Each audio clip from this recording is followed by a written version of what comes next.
다음 여러 나라 중에서 학교 출산율이 가장 높은 나라는 어디일까요? 멕시코. 그게 지금 뜨는 게 아닙니다. 멕시코, 티즈니, 트르키예, 이란, 그리고 미국. 한 열흘 전에 우리 삼성 코엑스에서 펜실베니아 경제학 교수가 경제인 대회에 와서 그 기자한테 질문한 것이 제가 이제 서두에 드린 학교 출산율이 높은 나라가 어디 나라인가. 근데 대개 보면은 이제 미국은 아닐 것이다 생각하는데 예상외로 미국이에요.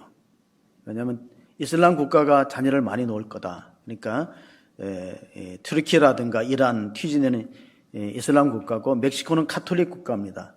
그런 곳에 자녀를 많이 놓을 거란 예상을 띄웠고 미국이 학교 출산율 1.6이 높아요. 1.6이 되었어요. 과거에는 한 15년 전에는 우리가 예상한 대로 이슬람 국가나 카톨릭 국가가 자녀를 많이 낳았어요. 근데 지금은 이제 그 저출산의 문제가 후진국가, 선진국 다 공통적으로 문제가 되고 그중에 가장 심각한 나라가 우리나라입니다. 아까 전에 띄웠던 도표를 보면요. 우리는 학교 출산율이 0.75예요. 출산을 막는 걸림돌로는 여러분 뭐 잘 예상했듯이 자녀 양육비, 교육비에 대한 부담이란 거 높은 내 집 마련도 어려움이 있고 또 일하고 아이를 키우는 걸 병행하기 어렵다. 그래서 우리는 지금 학교 출산율이 이제 0.75니까 이게 굉장히 심각한데 한 19년 전에 세계적인 인구학자 데이비스 콜만이 유엔 인구 포럼에서 앞으로 지구상에서 국가 소멸될 최초의 나라를 우리나라를 꼽았어요. 우리가 이제 긴장해야 될 이유가 우리나라가 앞으로 지구상에서 소멸될 국가다. 제가 어릴 때는 그 중학교 때 사회학 시간에 멜더스의 인구론을 배웠어요. 멜더스의 인구론은 이렇습니다. 인구는 기하급수적으로 증가하고 식량은 산술급수적으로 증가하니까 인구를 억제해야 된다 그랬어요. 그게 멜더스의 인구론입니다. 인구는 폭발적으로 늘어나는데 식량은 모자린다는 거예요. 산술적으로 증가한다는 거예요. 기하급수적으로 증가하는 인구에 비해서. 그래서 제가 어릴 때는 둘만 낳아 잘 기르자 이렇게 했어요. 산하제한 했어요. 공감을 안 하시는데 산하제한 했다니까요. 제가 다닐 때는 초등학교가 아니고 국민학교였어요. 우리 반이 몇 명이 나면 85명이었어요. 그래서 그것도 다 학급에서 수용이 안 돼서 오전, 오후반 나눴어요. 오전에 수업하고 오후반. 자, 교회 안으로 시선을 돌리면은 교회는 주일학교 아이들이 많았어요. 지금 이대로 가면은 시골에는 폐교가 됩니다. 초등학교, 국민학교 문 닫았죠. 폐교돼 아이를 안 나오니까. 그러다 보니까 자연적으로 교회 학교가 줄어들어요. 지금 우리 교단에, 통합측 교단에 교회하고 없는 교회가 이제 절반 가까이로 증가되었어요. 우리가 유치부가 없고 학생부가 없고 아동부가 없다. 이런 이제 심각한 위기가 교회 안에 들어오면 어떻게 될까요? 영적 저출산이 되는 거예요. 그러면 이거를 어떻게 우리가 국가에서 해소하겠냐 그래갖고 20년 동안 15조를 투입했어요. 여러분, 우리 한국에서는 정부가 20년 동안 15조를 투입했는데 별로 나아지지 않아요. 전문가가 이렇게 말합니다. 현금 혜택을 주어서 출산율을 높이는 시도는 결국 예산 낭비일 뿐이다. 결론이 났어요. 그럼 어떻게 되는가? 의식을 상당히 바꿔야 돼요. 의식의 개혁이 있어야 되는데 우리가 성경으로 돌아와 보면은 성경의 첫 번째 명령이 뭐냐? 창세기 1장 28절에 보면 이런 말씀이 있습니다. 하나님이 그들에게 복을 주시며 하나님이 그들에게 이르시되 생육하고 번성하고 땅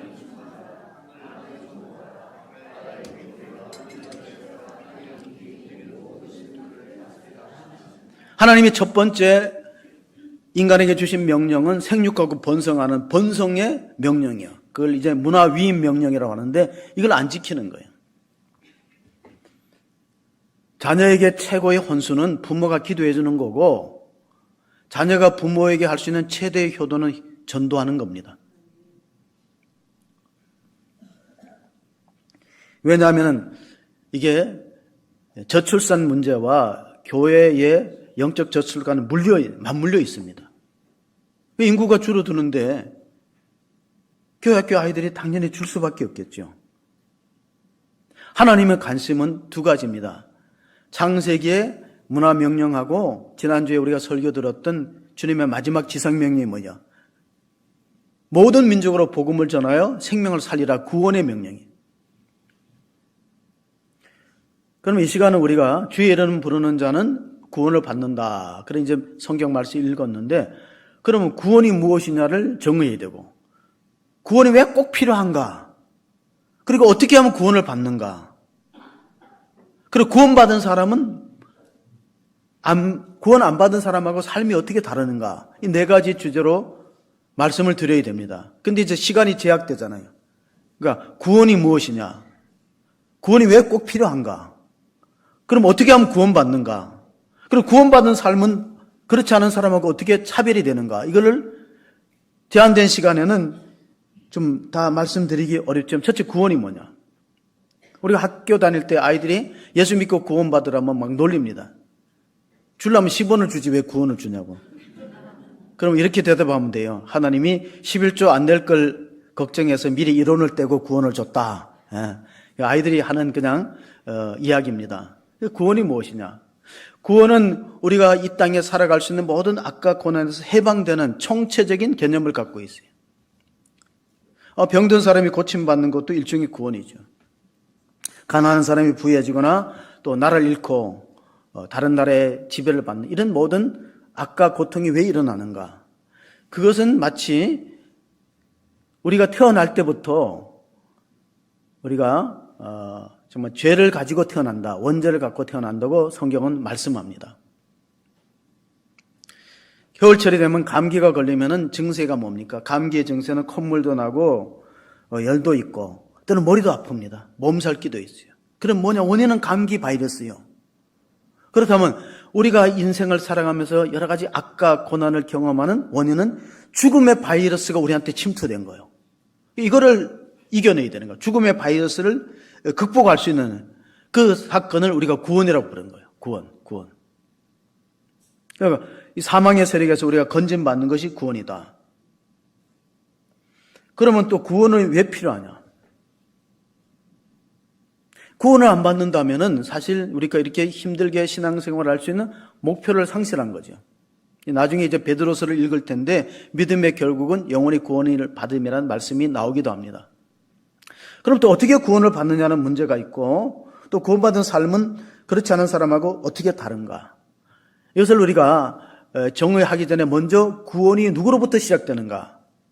사람이 자기가 노력한다고 구원을 받을 수 있는가는 방향성부터 우리가 먼저 결정하셔야 될 겁니다. 그런데 성경은 철저하게 구원은 하나님으로부터 주어지는 거지 내가 몸부림친다고, 내가 노력한다고 구원이 된다는 것이 아니라는 겁니다. 그 대표적인 사건을 보면은 우리가 부자 청년이 구원에 관심을 가지고 예수님 앞에 질문합니다. 이런 질문입니다. 누가복음 19장에 보면 주여 내가 어찌하여야 영생을 얻으리까? 이 영생에 대한 관심이 있는 젊은이면은 구도적인 열정도 있고 참 기특한 사람이에요. 요즘의 젊은이들이 영생과 구원에 관심이 있습니까? 현실의 관심을 해결하기도 급급한데 그런 인생의 궁극적인 문제에 관심 없는데 이 부자 청년 관원은 예수님 앞에 와서 내가 어떻게 하면 영생 얻으리까 하고 물어볼 때 예수님이 계명을 잘 지켰냐고 질문하니까 내가 어릴 때부터 모세의 십계명을 잘 지켰습니다. 반듯한 신앙생활을 했다는 겁니다. 물론 유대교 안에서. 그런데 집이 부자예요. 예수님이 너가 돈이 많으니까 팔아서 가난한 자들에게 나누어주고 그리고 나를 따르라 하니까 그 부자 청년이 근심하고 돌아갔어요. 구원을 못 받은 거죠.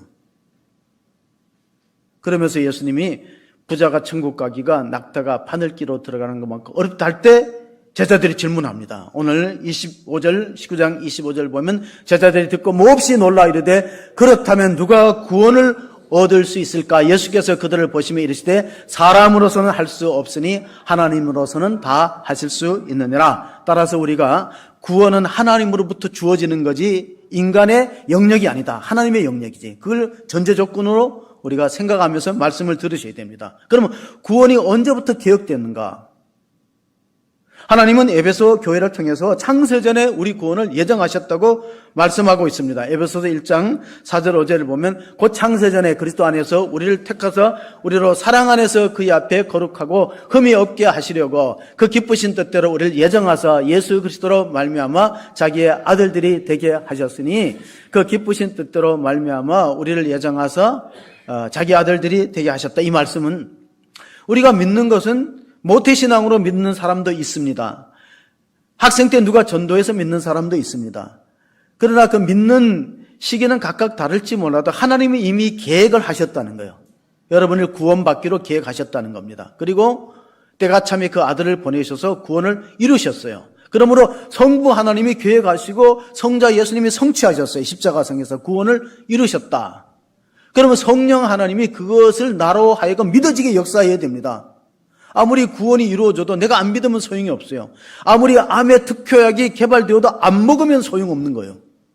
근데 그 믿어지게 예수님이 나를 위하여 십자가 죽으셨다는 사실이 믿어지는 역사는 성령의 역사라는 겁니다. 성령 받지 않고는 그게 안 믿어져요.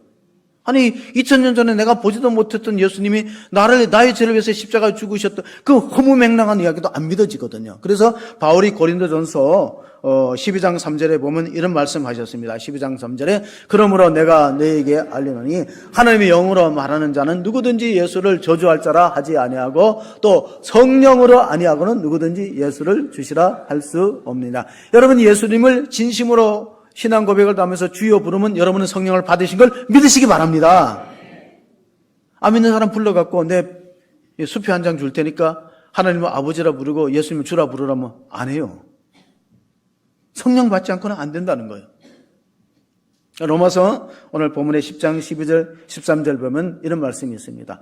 유대인이나 헬라인이나 차별이 없음이라 한 분이신 주께서 모든 사람의 주가 되서 그를 부르는 모든 사람에게 부여하시도다. 누구든지 주의 이름을 부르는 자는 구원을 받으리라. 그래서 주의 이름을 부른다는 것은 그냥 입술의 고백으로 말하는 건 아닙니다. 삶을 담아서 예수님이 내 인생의 주인이십니다는 고백은 쉽지 않은 거거든요. 왜냐하면 사람은 다 자기 잘난 맛에 살잖아요. 근데 자기를 낮추고 예수님이 내 인생의 주라고 고백하는 건 쉬운 일입니까? 그건 회개라는 관문을 통해서 변화된 사람만이 할 수 있는 거예요. 초대교회가 오순절에부터 비롯됐습니다. 오순절에 절기를 지키는 흩어진 유대인들이 모였습니다. 예루살렘 모여서 성령의 강림을 경험하고 그 120명의 성령 강림한 자들이 나가서 설교할 때 베드로가 성령 충만에 이런 설교를 했어요. 그 사도행전 2장에 36절, 38절까지 보시면은 그런 적 이스라엘 온 집은 확실히 알지니 너희가 십자가에 못 박은 이 예수를 하나님이 주와 그리스도가 되게 하셨느니라 하니라. 그들이 이 말을 듣고 마음에 찔려 베드로와 사도들에게 물어 이르되 형제들아 우리가 어찌 알고 하거늘 베드로가 이르되 너희가 회개하여 각각 예수 그리스도의 이름으로 세례를 받고 제사함을 받으라. 그리하면 성령의 선물을 받으리니.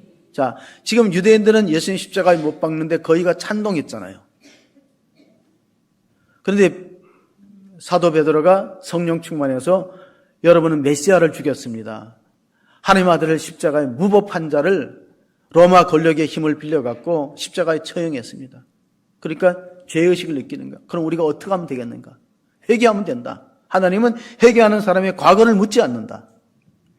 정치는 과거를 켭니다.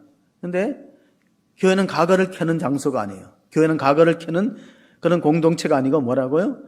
과거는 다 회개하면 하나님 용서해 주시겠다고 약속했어요.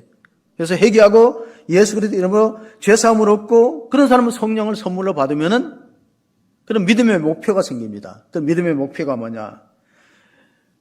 초대교인들이 많은 핍박을 당했잖아요. 그래서 흩어진 유대인들, 디아스포라라고 부릅니다. 그래서 아시아와 비두니아와 또 갈라디아, 갑바도기아는 지금 터키에 있는 곳입니다.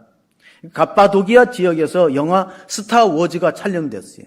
마치 딴 세계 같아요. 갑바도기아 가보신도 본드계지만 거기서 동굴 속에서 피난해서 카토콤에서 신앙생활할 때 사도 베드로가 흩어진 유대인들, 그리스도인들에게 위로와 소망의 편지를 보냈습니다. 베드로전서 1장 8절 9절 보시면은 예수를 너희가 보지 못하였으나 사랑하는도다. 이제도 보지 못하나 믿고 말할 수 없는 영광스러운 즐거움으로 기뻐하니 믿음의 결국 곧 영혼의 구원을 받음이라. 여러분, 우리가 영혼의 구원을 받지 못한다면 그렇게 힘들게 신앙생활할 이유가 있을까요? 왜냐하면 예수 안 믿어도 돈 잘 버는 사람 있고 건강한 사람 있고 자녀가 좋은 대학교 들어간 사람이 있어요. 예수 안 믿어도. 또 예수 안 믿어도 사람이 상당히 좀 법 없어도 살 만큼 모범적인 시민도 있어요. 근데 구원은 안 되거든. 그 구원은 못 받아요, 그 사람은. 이 땅에서는 제대로 살지 몰라도. 성경이 말하는 죄는 두 가지입니다. 원죄와 자범죄 또는 고범죄라고 불러요. 원죄는 이제 영어로는 오리지널 신인데, 오리는 지랄을 해도 날 수 없는 것처럼 우리가 원죄의 굴레에서 벗어나지 못하는 거예요. 그래서 구원은 하나님의 선물이지 내가 노력하는 산물이 아니라, 내가 노력해서 구원을 따겠다 그러면 빗나가는 거예요. 구원을 경험한 사람은 자랑하고 싶어집니다. 전도는 어떤 사람이 할 수 있냐면, 오늘 기도에도 고백했지, 구원에 감격이 있는 사람, 기뻐서 전하고 싶은 그런 열정이 있는 사람이 전도하게 되어 있습니다. 가령 예를 들어서 우리가 맛있는 집에서 식사를 하면 내 친구들하고 가족들하고 좀 와서 먹어야지, 그런 마음을 갖는 것이 우리 보통 사람들의 인지상정 아닙니까? 구원도 그래요. 구원의 감격, 구원의 생수를 맛본 사람, 이사야 12장 2절 3절에 보면은 보라, 하나님은 나의 구원이시라. 내가 신뢰하고 두려움이 없으리니 주 여호와는 나의 힘이시며 나의 노래이시며 나의 구원이시미라. 그러므로 너희가 기쁨으로 구원의 우물들에서 물을 기르리로다. 그날에 너희가 또 말하기를 여호와께 감사하라. 그의 이름을 부르며 그의 행하심을 만국 중에 선포하며 그의 이름을 높이리라. 높다 하라. 주의 이름을 부르는 사람마다 구원을 받으니까 주의 이름을 모르는 사람, 주의 말씀을 듣지 못한 사람에 전도하고 그 말씀을 알려주고 싶은 열정이 있는 사람들이 하나님 기뻐하는 복음 전파자가 되는 것입니다. 우리가 나만 구원받고 천국 백성 되고 우리 가족들을 외면하면 되겠습니까? 내가 맛있는 집에서 식사해도 좀 같이 나누고 싶고, 구원의 기쁨이 정말 충만하다면 이걸 가까운 사랑하는 사람한테 나누고 싶지, 그냥 나 혼자만 간직하고 싶겠습니까? 로마서 10장 9절 10절에 어떻게 구원이 이루어지는가? 내가 만일 내 입으로 예수를 주로 시인하며 또 하나님께서 그를 죽은 자 가운데서 살리신 것을 내 마음에 믿으면 구원을 받으리라. 사람이 마음으로 믿어 의에 이르고 입으로 시인하여 구원에 이르느니라. 자, 입으로 시인하는 사람은 전도하는 사람이에요. 내가 예수 믿으니 너무나 좋더라, 구원의 기쁨과 감격이 있고 마음이 평안해지더라. 자꾸 입으로 전하면은 자기 구원이 다른 사람에게도 전파되는 것이 하나님 기뻐하시는 일이다. 그럼 여기서 두 가지입니다. 예수님이 우리 죄를 위해 십자가 죽으신 것과 그가 3일 만에 부활한 것을 믿어야 의에 이르고 입으로 시인하여 구원에 이른다. 또 복음의 내용을 말합니다. 복음을 압축하면 두 가지입니다. 십자가와 부활이 복음의 핵심이다. 그건 이제 고린도전서에도 나와 있어요. 고린도전서 우리가 한번 쭉 보시면 부활장입니다. 형제들아, 내가 너희에게 전한 복음을 너희에게 알게 하노니 이는 너희가 받은 것이요 또 그 가운데 선 것이라. 너희가 만일 내가 전한 그 말을 굳게 지키고 헛되이 믿지 아니하였으면 그런 말미암아 구원을 받으리라. 내가 받은 것을 먼저 너희에게 전하였노니 이는 성경대로 그리스도께서 우리 죄를 위하여 죽으시고 장사 지낸 바 되셨다가 성경대로 사흘 만에 다시 살아나사. 이걸 믿으면 구원받은 것을 믿으시기 바랍니다. 예수님이 나의 죄를 위해 죽으셨구나, 그리고 또 나를 의롭다 하기 위해서 다시 살아났구나. 근데 이게 믿는 게 쉽지 않거든요. 왜냐하면 사람은 죽으면 그만이지 어떻게 다시 살아나느냐. 그 믿는 게 쉽겠습니까? 그럼 믿음이 구원의 조건이라는 거예요. 구원의 조건. 우리가 율법을 잘 지키는 것이 구원의 조건이라고 생각하는 사람은 유대인들입니다. 로마서를 보면 그게 잘 나타나 있어요. 로마서 3장 20절에 보면 그러므로 율법의 행위로 그의 앞에 의롭다 하심을 얻을 육체가 없나니 율법으로는 죄를 깨달음이니라. 이제는 율법 외에 하나님의 한 의가 나타났으니 율법과 선지자들에게 증거를 받은 것이라. 곧 예수 그리스도로 믿음으로 말미암아 모든 믿는 자에게 미치는 하나님의 의니 차별이 없느니라. 처음에는 십계명을 시내산에서 계약을 맺어서 율법을 지키면 구원을 주겠다고 약속했는데 2000년 해보니까 안 돼요. 2000년 실험해 봤어요. 율법을 지켜서 구원 얻을 육체가 없다. 그게 로마서 3장 20절의 결론입니다. 율법이 선하고 거룩한 거요. 율법은 나쁜 게 아니에요. 근데 그걸 지키는 사람이 없노. 2000년 해봤거든. 그래서 하나님이 새로운 의를 만들었어요. 율법의 의를 갖고는 이거 안 되겠구나. 율법으로는 죄를 깨달아야지. 율법을 다 지켜서 구원받을 육체가 없구나 하는 걸. 그래서 다시 인간의 의가 율법으로 나타난 행위의 의가 아니라 은혜 언약의 의가 새로 주어진 것이 십자가의 의다 하는 걸 우리가 본문을 통해서 알게 되고, 율법으로 죄를 깨닫는가 율법의 제1기능이라고 그래요. 제1기능. 병원에 가면은 처음부터 치료하지 않습니다. 좀 막 찍어대더라고요. 저도 이제 다쳐보니까 뭐 엑스레이도 찍고 뭐 CT도 찍다 나중에 뭐 MRI도 찍어야 된대. 그 MRI 찍는 게 나 그렇게 힘든 건지 몰라요. 다른 사람은 1시간에 찍을 것을 저는 팔목하고 어깨가 다 부서져 갖고 2시간을 그 원형 경기가 아니고 원형 통에다 집어넣대요. 동그란 통에 들어가는데 뭐 소리도 엄청나게 나고, 그 2시간 있는 게 엄청, 그럼 좀 한 번 하고 다음날 하면 될 텐데, 이걸 한꺼번에 남하는 시간 배를 했어요, MRI. 근데 MRI를 하더니 뼈가 절대 안 붙더라고요. 뭐냐면 엑스레이는 어디가 부러졌는가를 찾아내는 거지. 붙이지는 못해요. 율법은 죄를 깨닫게 하지만 율법을 다 지켜서 구원받을 육체가 없다. 이 성경의 결론입니다. 그럼 어떻게 하면 좋느냐? 그게 이제 24절, 26절에 쭉 나옵니다. 그리스도 예수 안에 있는 속량으로 말미암아 하나님 은혜로 값없이 의롭다 하심을 얻은 자 되었느니라. 이 예수를 하나님의 그의 피로서 믿음으로 말미암는 화목제물로 세우셨으니 이는 하나님께서 길이 참으시는 중에 전에 지은 죄를 간과하심으로 자기의 의로우심을 나타내려 하심이니, 곧 이때 자기의 의로우심을 나타내서 자기도 의로우시며 또한 예수 믿는 자를 의롭다 하려 하심이라. 철저하게 하나님의 은혜로 믿음으로 의로워지는 걸 우리가 발견할 수 있기를 바랍니다. 종교개혁자들이 그것 때문에 종교개혁을 일으켰어요. 자, 사람이 선한 행위와 구제와 뭐 금욕 이런 걸 점수를 매겨서 면죄부를 줘서 구원받는 게 아니다. 하나님이 그 아들 예수를 이 땅에 보내셔서 우리 죄를 위하여 십자가에 죽어서 화목제물이 되심으로 그 피가, 그 흘리신 피가 우리 죄를 다 씻어도 남음이 있을 만큼 효력이 있고, 그리고 우리가 제사함을 받고 하나님의 자녀의 명분을 얻어서, 양자의 명분을 얻어서 구원받은 거니까 믿음으로 은혜로 구원받은 것입니다. 그러면 율법이 왜 필요한가? 종교개혁자 마틴 루터의 동력자가 있어요. 필립 멜랑 히톤이라는 신학 교수. 율법은 칭의에 의롭다는 조건으로 주어진 게 아니라 믿음으로 의로운 사람들이 살아가는 지침으로 주어진 것이다 하는 것이 율법의 제3용법이에요. 자, 다시 설명을 드립니다. 칭의의 단계에다가 언약의 율법을 두면은 이거는 이제 가톨릭이 되는 거예요. 지켜야 되고 유대교가 되는 거예요. 그러나 우리가 정말 값없이 예수를 나의 구주로 믿고 믿음으로 의로워지고 구원받은 백성은 그 다음에 구원받은 백성답게 살아가는 그 지침서가 율법이니까 다시 율법으로 돌아온 거죠. 근데 처음에 율법은 두려운 마음에서 종의 마음을 가지고 안 지키면 벌 받을까 싶어서 지키는 거예요. 그 갈라디아서에 나와 있거든요. 근데 두 번째는 뭐냐면 내가 그냥 하나님의 은혜로 값없이 믿음으로 구원받았으니 너무 감사하는 마음으로, 기쁜 마음으로 율법을 준행하기 때문에 차이가 있는 거예요. 처음에 율법은 벌 받을까 봐 두려워서 지키는 거고, 나중에 율법을 제3용법으로 구원받은 자가 그 율법으로 다시 돌아오는 것은 상 받고 복 받기 위해서 지키는 것, 그것을 말씀해 주고 있습니다.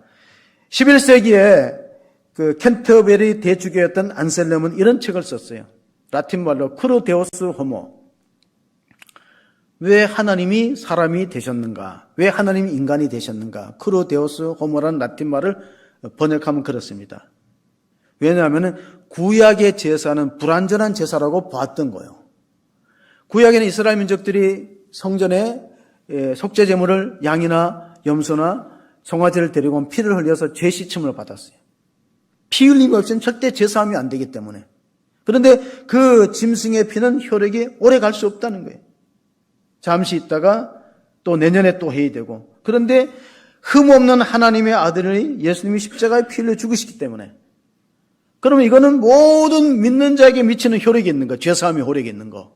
그래서 로마서 10장 14절 15절에 보시면은 이런 말씀이 있습니다. 그런즉 그들이 믿지 아니하면 어찌 부르리요? 전파하는 자가 없으면 어찌 들으리요? 보내심을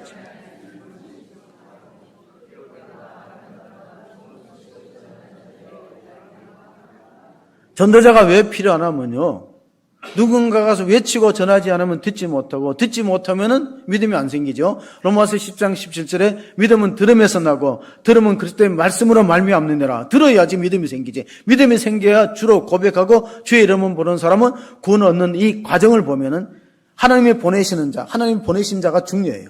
우리가 하나님을 보내시는 자를 위해서 기도하거든요. 하나님 보내시는 사람이 와서 복음을 전하면은, 그러면 듣는 자가 생기고, 듣는 자가 생기면 믿는 자가 생기고, 믿는 사람이 주의 이름을 바라면 구원을 받기 때문에, 이게 이사야서 52장 7절을 인용한 말씀인데, 우리가 다시 로마서로 돌아오면요, 로마서 9장 30절에서 보시면은, 그런즉 우리가 무슨 말을 하리요? 의를 따르지 않은 이방인들이 의를 얻었으니 곧 믿음에서 난 의요, 의의 법을 따라간 이스라엘은 율법에 이르지 못하였으니 어찌 그러하냐? 이는 그들이 믿음을 의지하지 않고 행위를 의지함이라. 부딪힐 돌에 부딪혔느니라. 자, 믿음과 행위 뭐가 우선인가를 분명하게 밝히고 있습니다. 사도 바울이.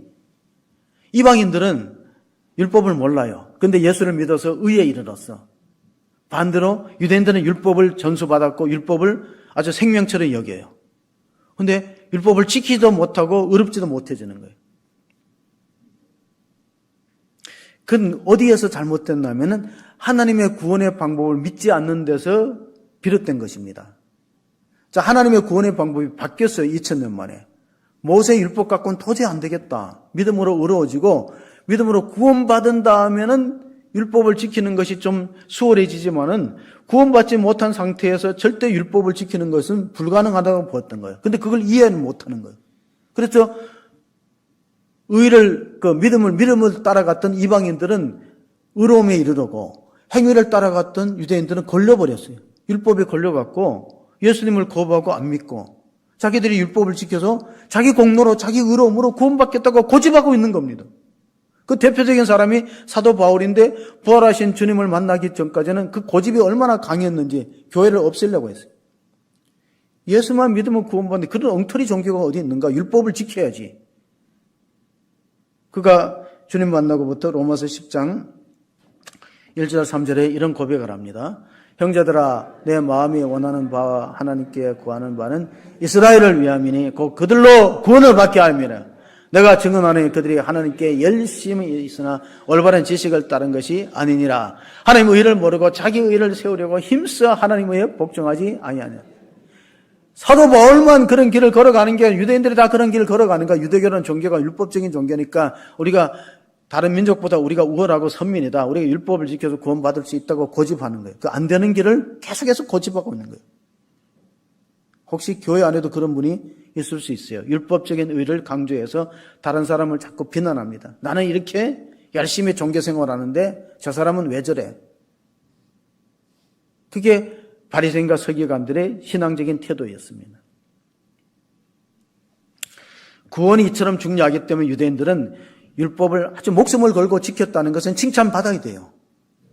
그러나 그것이 구원을 온전하게 이루지 못합니다. 17세기에 프랑스의 유명한 천재가 태어났어요. 파스칼이라는, 블레즈 파스칼인데 이 사람은 16세에 원추 곡선 이론을 발표했어요. 16세에. 파스칼의 원리를 발표하고 오늘날 우리가 쓰는 계산기는 파스칼에 의해서 기초가 그때 이미 아마 발명이 된 거예요. 그 대단한 천재 아닙니까? 파스칼이. 31살쯤 누나가 계속해서 기도하고 전도해서 예수를 믿고 너무 감격스러워서 불받았다고, 성령에 불받았다고 그 감격을 1654년에 자기 수첩에 써갖고 다니는. 근데 그가 안타깝게도 이제 39살에 세상 떠나고 그가 남긴 글들을 모아서 방세, 명상록이라는 책으로 발표된데 우리 청년들이 꼭 한번 읽어봤으면 좋겠어요. 방세, 파스칼의 방세. 짧은 글들이. 그 중에 하나가 뭐냐면 내기의 이론이에요. 자, 하나님이 계시다, 안 계시다. 그거 증명할 수 있는가? 그런데 자기가 봤을 때는 수학의 확률로 봐서 하나님을 믿는 것이 얼마나 더 인생의 축복인가. 그 내기의 이론을 발표했어요. 한번 도표를 보시면은.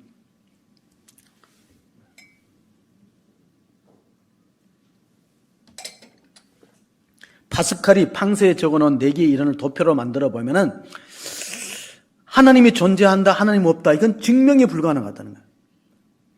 단지 우리가 인생을 걸어야 될 문제라는 거예요. 그런데 하나님이 존재하기도 하고 내가 하나님의 존재를 믿었다는 사람은 큰 축복받고 영생을 얻는 사람이에요. 그런데 하나님을 믿었는데 하나님이 안 계시다.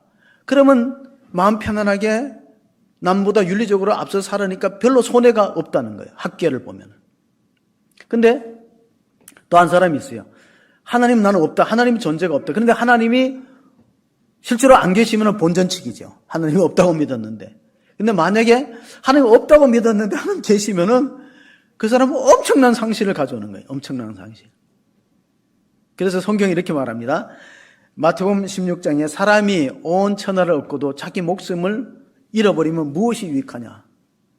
다시 말하면 이 땅에서 최고의 재벌이 되고 최고의 권력자가 돼서 대통령도 되고 해도 감옥에 가는 것도 불행한데 지옥에 가보세요. 감옥에 가는 것도 불행한데 지옥에 가보세요.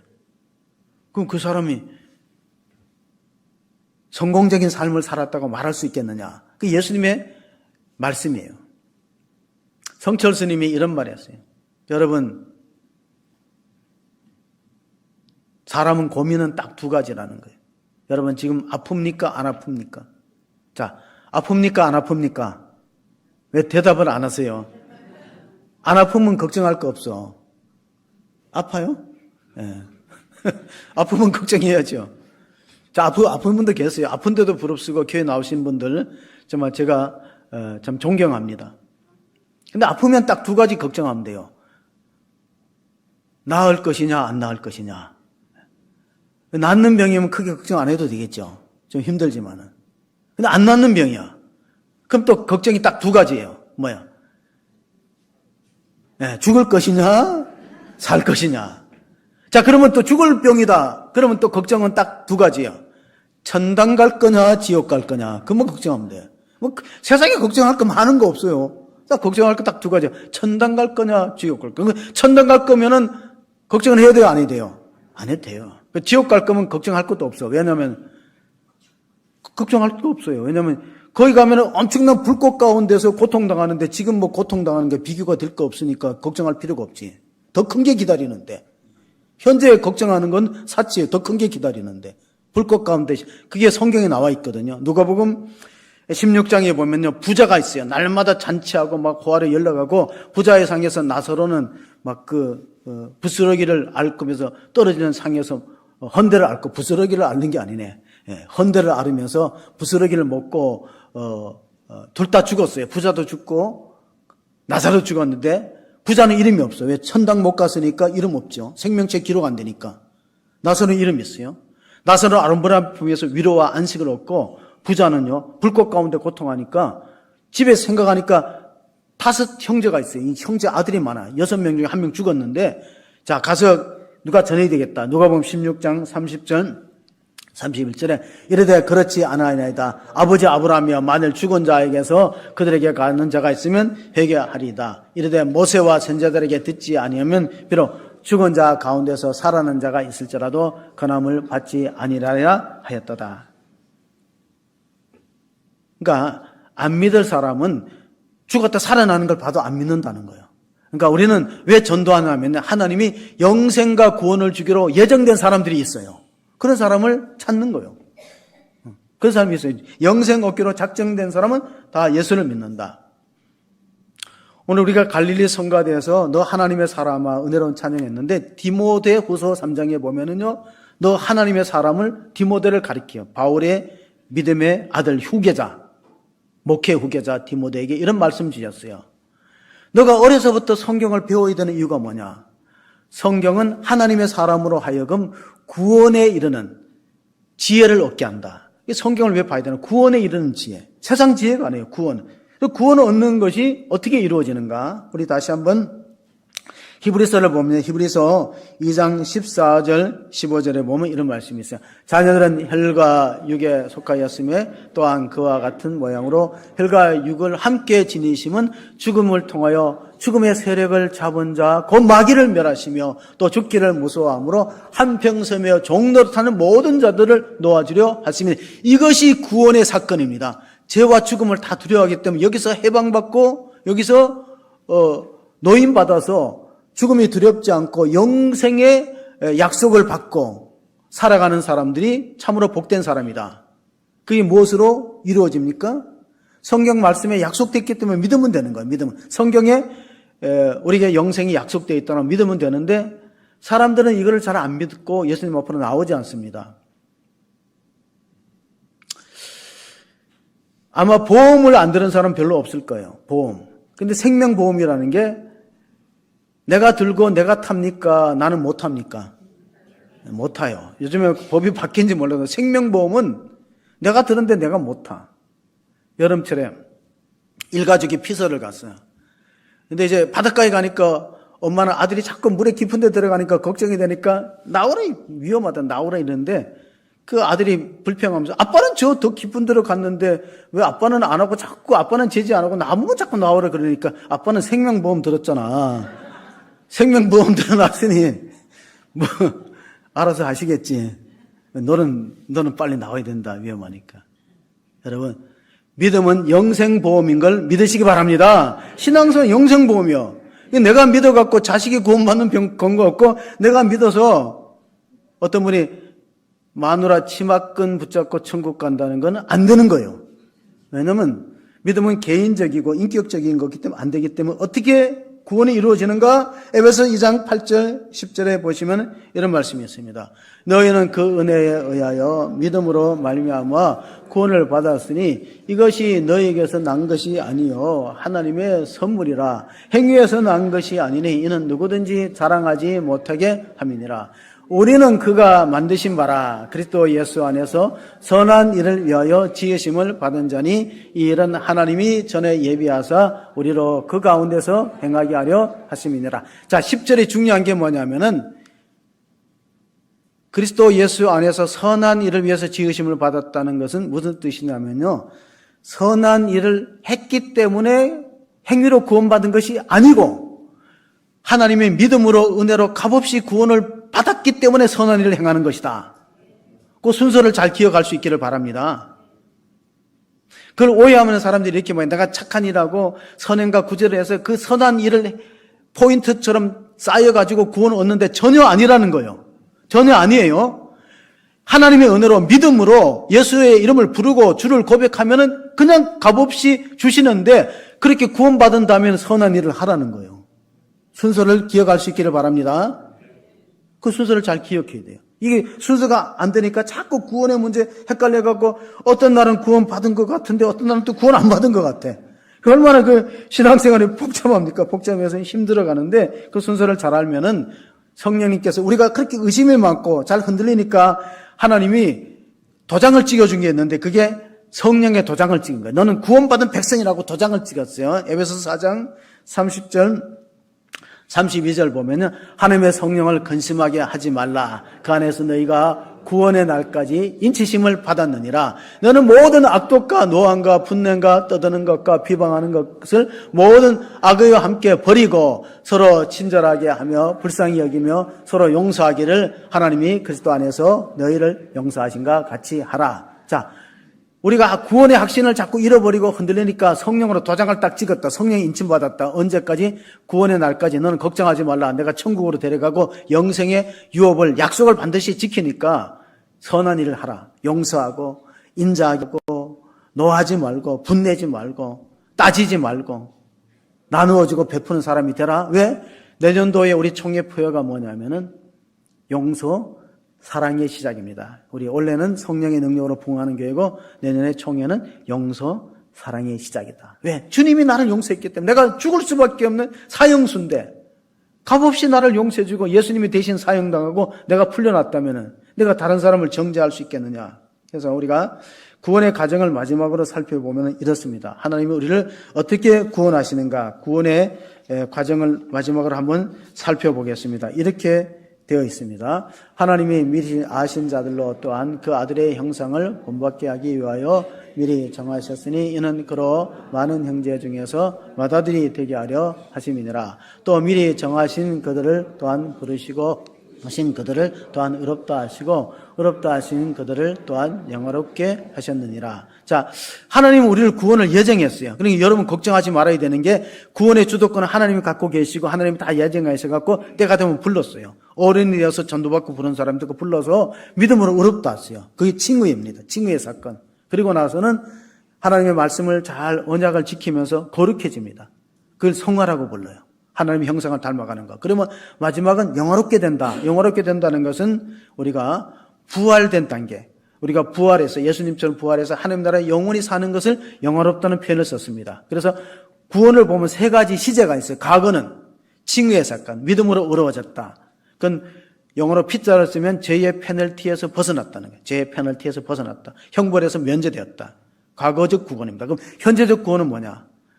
죄가 우리의 삶을 자꾸 위협하고 우리가 죄에 끌려가는데 그 죄의 세력으로부터 벗어나는 걸 현재적 구원이라는 성화의 사건으로 보는 걸 우리가 죄의 파워에서 벗어난다. 신앙생활 오래 하면 죄에서 점점 멀어집니다. 그러면 그게 죄의 파워에서 벗어나는 거예요. 두 번째 P예요. 세 번째 영어의 P는 뭐냐면 프레젠스, 현존하는 거.